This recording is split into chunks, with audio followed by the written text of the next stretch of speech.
things like that will change, and how we are part of the support for the monarchy may change slightly.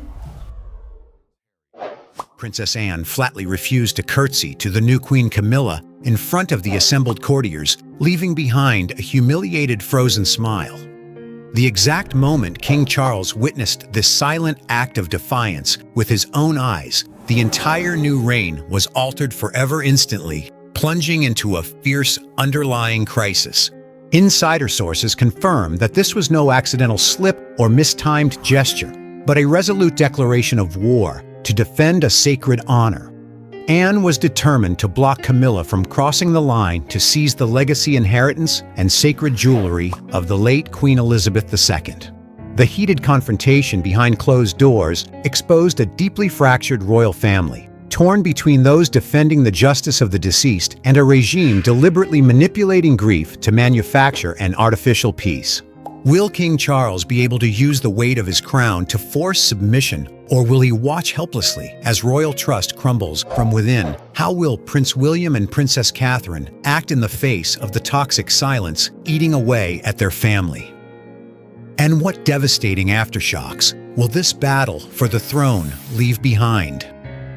When the future generation resolutely refuses to bow to a past forced into oblivion. The massive crystal chandeliers hanging high from the ceiling of the grand ballroom cast a brilliant yet cold radiance, reflecting off gold leaf walls and ancient frescoes that stood as testaments to centuries of British sovereign power. The air was thick with the luxurious scent of the world's most expensive perfumes, mingled with the rich aroma of premium champagne served on gleaming silver trays, reverently carried back and forth by liveried royal staff. This was not merely an international gala. It was the first grand banquet destined to solidify the dawn of a new era. Every eye among the elite veteran courtiers and core family members was fixed on the grand hall's main aisle. According to ancient protocol passed down through generations, this was the moment where absolute submission had to be displayed in its most public and solemn form. Everyone present was required to lower their shoulders, executing profound bows or deep reverent curtsies as the head of the royal house glided past. Queen Camilla strode proudly across the soft crimson velvet carpet stretching down the center of the hall. She wore a bespoke high-end silk gown, intricately embroidered with gold thread by the most renowned couturiers, with brand new orders signifying her supreme status pinned solemnly along her left breast. Camilla's heavily made-up face beamed with a triumphant smile, the vindictive grin of a woman who, after decades of enduring the onslaught of public scrutiny in the shadows, had finally grasped the absolute pinnacle of status. She advanced slowly toward the front row, where immediate family members stood waiting in order of bloodline. Camilla tilted her chin slightly, her gaze sweeping over the crowd with undisguised arrogance, savoring the moment she believed the purest royal bloodlines would have to bow to her authority. Yet as Camilla stepped directly in front of Princess Anne, the lavish and flawless flow of the evening was brutally and decisively shattered. Anne, the only daughter of the late Queen Elizabeth II, a woman hailed as the living fortress of royal discipline and duty, stood as straight as an armored spear amidst the crowd. Her eyes were as sharp and cold as blades staring directly ahead, looking completely through Camilla, as if the queen standing before her were nothing but invisible space, a weightless shadow. Not a single nod, not a lowering of the shoulders, nor any semblance of a curtsy came from the proud princess. With a sharp, icy turn of her body, Anne flatly swept past Camilla, leaving behind a frozen atmosphere of utter shock among the surrounding courtiers. The proud smile on Camilla's face instantly froze the muscles at the corners of her mouth, twitching with bitterness and humiliation. Her white, silk-gloved hands tightened their grip on her small crocodile leather clutch, struggling to keep her breathing steady against a devastating blow dealt to her dignity in broad daylight. The astonished whispers of the attendants were choked back in their throats, and guests held their wine glasses frozen mid-air, creating a terrifying silence. Anne's quiet yet highly lethal act of defiance was no mere oversight or age-related blunder. It was an opening shot, a highly symbolic message executing the stern private warning that Anne had previously delivered to her sister-in-law in the shadows. Princess Anne was determined to maintain her ironclad stance. Under no circumstances would she allow Camilla to cross the line and touch the legacy, inheritance, and sacred jewelry inextricably tied to the memory of the late Queen Elizabeth II. To Anne, the emerald necklaces, diamond tiaras, and old velvet boxes containing her mother's keepsakes were sacred objects holding the supreme spiritual value of an entire era. They could not be defiled or turned into tools of ostentation for the greed of a woman who had once been the source of so much agony within the family. Forcing royal members to hastily recognize Camilla through public rituals was in reality a distortion of past pain, a deliberate attempt to erase the unhealed wounds of the predecessor in exchange for a fake peace designed to polish the new reign. But Anne, with her decades of service and absolute loyalty to her late mother, used her own honor to erect a firewall, halting that predatory ambition right at its very first steps. Behind the thick, intricately carved oak door of the private study, the room was so quiet that one could clearly hear the crackle of firewood and the hiss of flames in the grand marble fireplace. King Charles stood with his back to the entrance, his shoulders trembling beneath his heavy gold-embroidered royal robes. The king's face was flushed crimson, his features contorted with fury, exposing the utter shock and humiliation of watching his wife's dignity trampled in the ballroom outside. As the firm, measured footsteps of Princess Anne approached and stopped behind him, Charles whipped around his eyes bloodshot with a rage that looked ready to incinerate his own sister. He could not believe that Anne, always considered the family's sturdiest anchor of discipline, was the one to deal a lethal blow to the sanctity of the new reign right before his most trusted aides. A vitriolic confrontation erupted between the two children of the late queen, a ruthless battle between the imposed power of a sovereign and the ironclad honor of a legacy's guardian. Charles advanced on Anne with agitated strides, his voice hoarse and trembling, as he fought to suppress his mounting rage, loudly demanding absolute submission from his younger sister. He emphasized with biting words that the royal order had now changed. Camilla was now the legally recognized queen, and any act of disobedience or disrespect was synonymous with rebellion against the very crown their mother had left behind. Closing the distance, Charles used his authority as head of the house to demand that Anne immediately issue a formal apology, an emotional display of contrition to soothe Camilla's wrath and mend the dangerous rift exposed to the public. He truly believed the absolute power of a king could break the will of his stubborn sister. Yet faced with the raging inferno of her powerful brother's wrath, Princess Anne stood as unyielding as a rock against a violent sea. Her hands were calmly clasped in front of her, her spine perfectly straight, without leaning a single degree, projecting absolute confidence in the righteousness of her cause.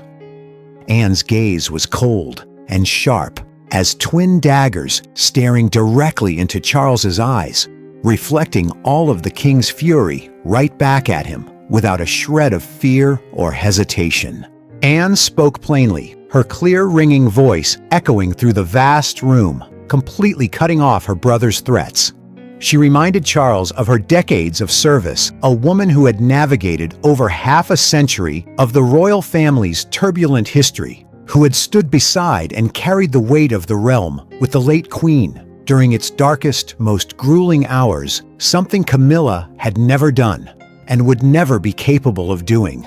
Anne declared unequivocally that she would never demean herself by offering a false apology for an action she deemed entirely righteous. And she would never grovel before a woman who wished to use their mother's sacred keepsakes as trophies to assert her own sovereignty. The dialogue pushed the tension in the room to a cruel climax as Anne forced the king to confront a bitter truth he had spent his entire reign trying to bypass using brute authority. She looked straight into her brother's soul and asserted that while Charles's sovereign power could control outward ceremonies, compels courtiers to stage flawless charades and force mechanical bows, it could absolutely never extort genuine acceptance from the hearts of those involved. Anne emphasized that respect is something that must be earned through virtue, not stolen via the power of the crown or demanded as charity. Charles stood paralyzed, breathing heavily, his lips trembling, but unable to utter a single word of rebuttal. The supreme authority of a monarch was completely neutralized, smashed to pieces by Princess Anne's ironclad logic and her absolute loyalty to the memory of their deceased mother. The study door swung open, and Anne walked out with the proud posture of a victor, leaving the new King of England entirely alone in his own shock, helplessness, and bitterness.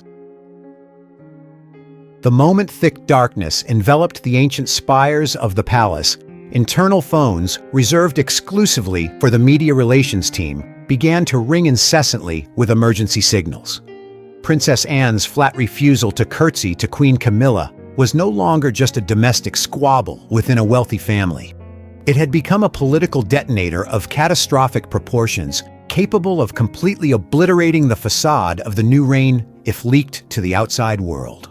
In the highly secure underground offices beneath the palace, a massive and urgent damage control campaign was immediately activated under the direct supervision of Camilla's closest loyalists. These operatives worked frantically through the night fingers, flying across keyboards, desperate to extinguish the rumors beginning to spark among seasoned royal reporters. The network of courtiers executed a highly sophisticated, systematic spin plan to redirect public opinion. They immediately contacted editors-in-chief of major media conglomerates, leveraging long-standing shadow relationships and exclusive information privileges to pressure them into altering their narratives. On major digital news outlets and the front pages of mainstream newspapers appearing the following morning, Camilla's agonizing, frozen moment in the ballroom was rewritten by sympathetic writers using entirely different terminology to pacify the public. They uniformly described the event as an accidental misstep during movement, a temporary lapse in concentration by Princess Anne due to the noisy crowds and dense flash photography, or explained that the camera angles of onlookers had created an unfortunate misunderstanding. Camilla's media machine scrambled to reduce a clearly calculated act of political resistance into a trivial technical clumsiness to blindfold the public. However, this behind-the-scenes media war did not proceed as smoothly or easily as Camilla's factions had calculated. On the opposite side of the battle lines, supporters of Anne's steadfastness and protectors of the late Queen's memory quietly launched sharp counterstrikes by leaking classified internal palace details. On social media platforms entirely outside the palace's control, wide-angle videos capturing the uncut footage of the encounter were shared at a dizzying, unstoppable speed. The public, particularly middle-aged women who had always revered the impeccable standards of Queen Elizabeth II, began to dissect and scrutinize every minute detail of the footage, from Anne's icy, razor-sharp gaze and her proudly immobile shoulders to Camilla's awkward, humiliated, frozen smile. Independent commentaries from reputable royal experts began exposing the palace apparatus's cover-up, bluntly pointing out that this was the visible surface of a cutthroat war over inherited treasures and a heroic rebellion against the insatiable greed of the new queen. The media atmosphere surrounding the royal family transformed into a chaotic, suffocating battlefield where conflicting planted narratives clashed by the hour. Camilla was utterly furious, her face distorted with rage as she watched her expensive efforts to build an image of a benevolent queen, respected by the entire family, collapse in a single evening. On the tablets and monitoring screens of the palace communications team, negative headlines and public condemnation ticked upward without stopping. Camilla continuously pressured her aides to take harsher measures, seeking to entirely isolate Anne's image from mainstream media by minimizing the princess's appearances in upcoming news broadcasts and royal events. But an inevitable law of nature took effect the harder the palace machinery tried to conceal and distort the truth, the angrier the public became at the brazen lies of the new reign. This bloodless war stripped bare a bitter reality. Behind those formidable, gold-leafed stone walls lay a trembling, helpless system, doing everything in its power to protect a fake peace erected on a foundation of lies. The fracture from the banquet quickly spread like a stream of venom, dividing the interior of Buckingham Palace into two starkly opposing factions. The long corridors, usually defined by solemn decorum, were now filled with suspicious glances and hushed whispers of hostility. The atmosphere within the royal household grew so tense and suffocating that trust vanished entirely. Quietly sided with Princess Anne, honoring her bravery in defending justice and her ironclad loyalty to Queen Elizabeth II. They covertly assisted her in guarding the velvet boxes containing the inheritance and sacred jewelry from Camilla's prying eyes. To them, Anne was the final fortress, preserving the honor of the deceased against a wave of usurpation. Camilla's camp launched frantic shadow attacks to isolate Anne. They consistently weaponized malicious accusations, claiming her actions were a display of selfishness that weakened the throne of the new reign. Pulling the strings from behind, Camilla sought to strip Anne of her privileges, forcing domestic staff to choose between absolute submission to the current queen or immediate dismissal. This Cold War froze every blood relationship under the gold leaf roof. During family dinners or internal events, vast calculated gaps were intentionally arranged between the seating of the two sides. Members of one faction flatly refused to lock eyes or converse with the other. Every attempt to force family members to forget the past for the sake of the new reign only pushed the palace into a suffocating gridlocked war waiting to explode. Amidst the eye of the internal storm, threatening to shred the public face of the monarchy, Princess Catherine emerged as a solitary figure navigating the dim corridors of the palace. Assuming the role of a quiet mediator, Kate chose not to stand idly by and watch the family disintegrate from within. She understood perfectly well that if the fuse between Princess Anne and Queen Camilla were not diffused, the tidal wave of public outrage would drag down the very future of the reign her husband was destined to inherit. Kate began her quiet diplomacy, acting as a shuttle, moving continuously between the isolated quarters of the two most powerful women in the royal family. In Princess Anne's private sitting room, Kate sat opposite her aunt-in-law, her eyes fixed on Anne's slender yet sinewy hands, tightly gripping the old velvet box. Anne did not raise her voice, but it trembled with an ironclad conviction as she declared she would sooner accept complete alienation than let Camilla touch the emerald necklace and the keepsakes of Queen Elizabeth II. Kate listened in silence, offering no hollow platitudes. She noted each of Anne's specific demands regarding keeping the inherited assets in the vault entirely untouched.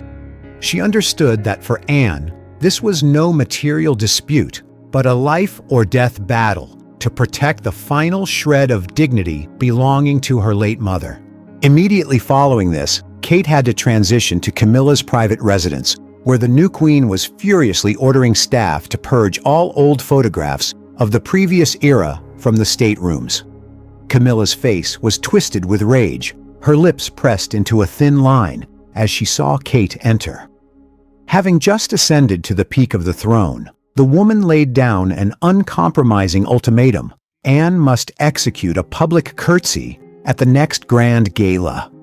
Otherwise, Camilla would use her authority to lock all secure vaults and strip the princess of her palace access entirely. Kate cleverly employed soothing rhetoric, proposing a strategy to completely separate their arrival schedules and seating arrangements to avoid another media explosion, fighting desperately to preserve a paper-thin veneer of peace for the family. "We cannot afford another public disaster," Kate reasoned softly, bridging the gap between an unyielding past and an aggressive present, trying to weave a compromise out of sheer patience. While Kate strained to arrange a superficial compromise with maximum endurance, Prince William stood on a high, windswept balcony, silently observing his wife's entire mediation process. The young prince's gaze tracked Kate's silhouette walking between the two buildings, and in that exact moment, a shocking, horrific realization about the very nature of his father's reign struck his mind like a physical blow. William realized with utter dismay that the entire current rule of King Charles and Camilla was in fact built upon a cruel and toxic silence. To keep the crown secure on Charles's head and to indulge Camilla's greedy desire to erase the past, the entire palace apparatus was working relentlessly to force family members to bury deep psychological traumas, pretending the agonizing suffering of those who came before had never existed. This awakening dealt a devastating blow to William's principles as he watched portraits of his late mother, the late Princess Diana, being quietly unhooked from the main walls by Camilla's aides and moved deep into basement storage.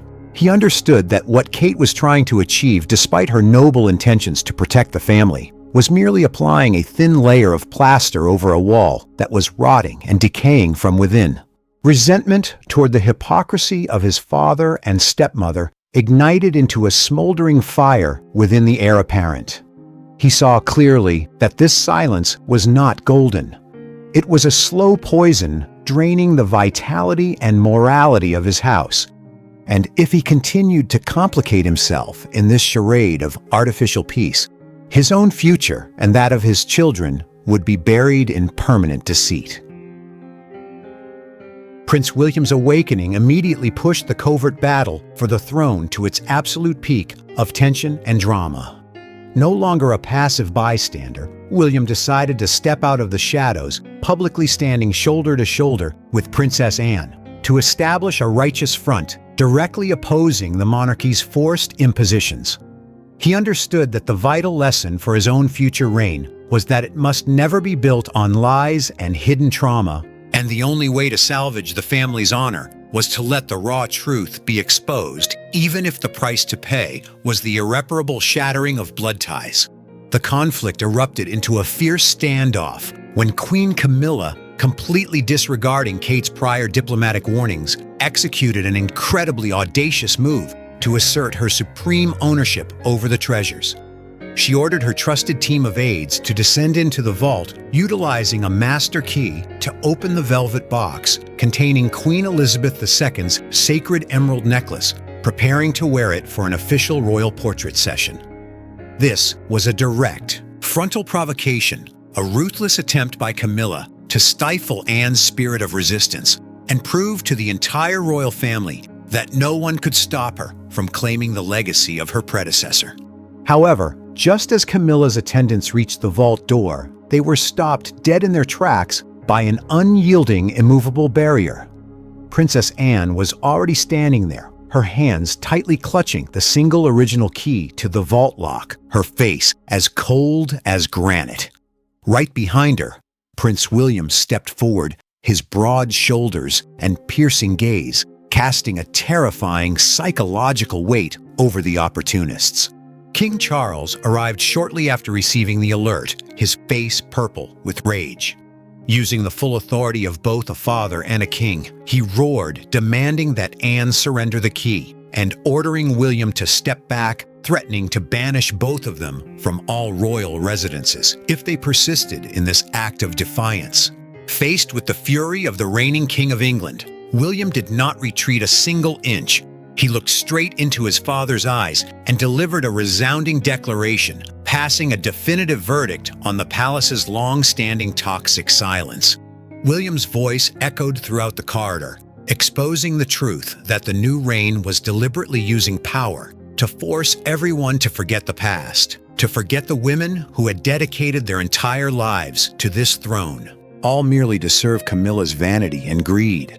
The theater of a united, happy royal family was completely shattered before the eyes of the next generation when William affirmed he would never be complicit in that deceit again. Every effort by Charles and Camilla to enforce submission failed miserably at the vault door, leaving behind a scene of proud, righteous rebellion. The battle for the crown concluded in a terrifyingly cold, frozen silence that enveloped the gold-leafed rooms of Buckingham Palace. There were no reconciliatory handshakes, no forced smiles, and no pacifying press releases issued by the royal communications team, as in previous crises. Every attempt to use sovereign authority to extort submission by King Charles, coupled with Camilla's greed to seize the legacy, left behind a devastating, irreversible consequence, a permanent, deep fissure formally carved into the heart of the royal family, turning blood relatives into cold strangers under one roof. Queen Camilla. Though she retained the title of Queen on official documents, her once proud smile was permanently extinguished, replaced by a gloomy face lined deep with the cuts of humiliation and loneliness. Following her catastrophic defeat at the vault and Anne's public defiance, Camilla realized she had completely lost any chance of being accepted by the family from the heart. At internal family meals, she sat entirely isolated at the head of the banquet table. Not a single person bothered to make eye contact or initiate conversation, with every member treating her like an invisible ghost. Camilla secured her crown, but at the cost of a life defined by isolation, alienation, and quiet disdain until the end of her days inside the palace walls. King Charles. The new King of England fell into a state of profound spiritual exhaustion, his posture visibly aged and stooped under the crushing weight of a fractured reign. The supreme authority of a monarch was severely fractured when he proved utterly powerless to enforce obedience within his own immediate family. Charles had to taste the bitter truth that he could only control the physical mechanics of ritual while the soul of the royal house had slipped entirely from his grasp. The relationship between him and his eldest son William was completely frozen, the father-son bond permanently severed, leaving him isolated at the apex of his deceitful sovereign power. Princess Anne, the steadfast daughter of Queen Elizabeth II, flawlessly executed her mission to defend her late mother's justice and honor with absolute pride and defiance. She chose to withdraw entirely from any private family events where Camilla was present, flatly refusing to share a frame with her notorious sister-in-law. Anne stood firm as a guardian deity of old values, personally securing all vault keys and sacred jewelry in a safe location that Camilla's greed could never hope to reach, preserving the unblemished dignity of the Elizabethan era. Prince William and Princess Catherine emerged from the sovereign crisis in a completely proactive, independent posture as the true keepers of the family's future. The bitter lesson of the previous generation's toxic silence helped William forge an entirely new path. He and Kate proactively established a cold boundary, an absolute distance between their immediate family and his father's reign. They began constructing a new foundation rooted in transparency, respect for the truth, and the defense of the righteous memory of his late mother Diana, resolutely refusing to ever bow to a past forced into oblivion to serve the selfishness of usurpers. Buckingham Palace returned to its facade of quiet gravity under the pale London sun, but behind those ancient stone walls, a dark and chilling new chapter had officially begun. The ringing opening shot of Anne's defiance and William's awakening still echoed through the royal corridors as a ruthless reminder: a crown can be passed through imposed power, but true respect and sanctity can never be stolen from hearts anchored in the defense of justice. That permanent rift will forever stand as an indelible monument, proving the internal collapse of a system that willfully traded the truth for an artificial peace. The shock wave has hit, and the mask of fake tranquility has completely fallen away. The battle for the throne between Princess Anne and Queen Camilla was never just a clash between two powerful women, but a life-or-death struggle to guard the honor of the deceased against greed and selfishness. The permanent rift has formed beneath the gold leaf roof of Buckingham Palace, and once trust is lost, no ritual on earth can ever mend it. Share your thoughts with us in the comments section. Remember to like, share, and subscribe for more. Also click the next video showing on your screen. You will enjoy it.